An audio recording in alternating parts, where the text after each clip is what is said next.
நற்செய்தி வாசகம். யோவான் எழுதிய நற்செய்தி 6ஆம் அதிகாரம். ஆண்டவரின் உயிருள்ள வார்த்தைகள் 30-35 முடிய. அவர்கள், நாங்கள் கண்டு உம்மை நம்பும் வகையில் நீர் என்ன அரும் அடையாளம் காட்டுகிறீர்? அதற்காக என்ன அரும் செயல் செய்கிறீர்? எங்கள் முன்னோர் பாலை நிலத்தில் மன்னாவை உண்டனரே, அவர்கள் உண்பதற்கு வானிலிருந்து உணவு அருளினார் என்று மறைநூலிலும் எழுதப்பட்டுள்ளது அல்லவா என்றனர். இயேசு அவர்களிடம், உறுதியாக உங்களுக்கு சொல்லுகிறேன், வானிலிருந்து உங்களுக்கு உணவு அருளியவர் மோசே அல்ல, வானிலிருந்து உங்களுக்கு உண்மையான உணவு அருள்பவர் என் தந்தையே. கடவுள் தரும் உணவு வானிலிருந்து இறங்கி வந்து உலகுக்கு வாழ்வு அளிக்கிறது என்றார்.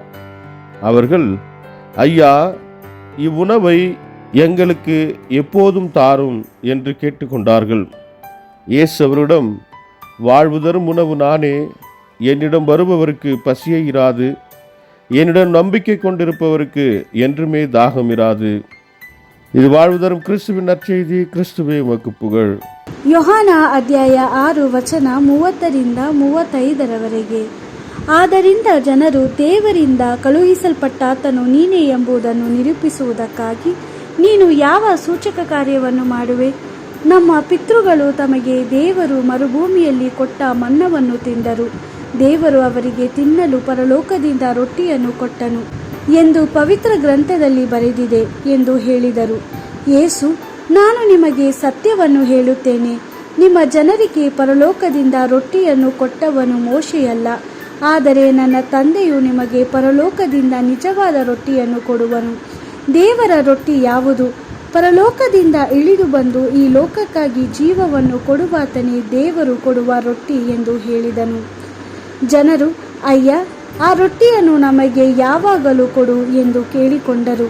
ಅದಕ್ಕೆ ಯೇಸು, ನಾನೇ ಜೀವ ಕೊಡುವ ರೊಟ್ಟಿ. ನನ್ನ ಬಳಿಗೆ ಬರುವವನಿಗೆ ಎಂದಿಗೂ ಹಸಿವೆಯಾಗದು, ನನ್ನಲ್ಲಿ ನಂಬಿಕೆ ಇಡುವವನಿಗೆ ಎಂದಿಗೂ ಬಾಯಾರಿಕೆಯಾಗದು. ದೇವರ ವಾಕ್ಯವಿದು. ದೇವರಿಗೆ ಕೃತಜ್ಞತೆ ಸಲ್ಲಲಿ. Gospel according to John chapter 6 verse 30-35. They then said, "What sign are you going to do yourself that we may see and believe you? What work do you perform? Our ancestors ate manna in the desert. As scripture says, he gave them bread from heaven to eat." Jesus then said to them, "Truly I say to you, it was not Moses who gave you the bread from heaven.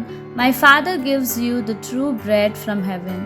The bread God gives is that which comes down from heaven and gives life to the world." And they said to him, "Sir, give us this bread always." Jesus said to them, "I am the bread of life. Whoever comes to me shall never be hungry, and whoever believes in me shall never be thirsty." The Gospel of the Lord. Praise to you, Lord Jesus Christ.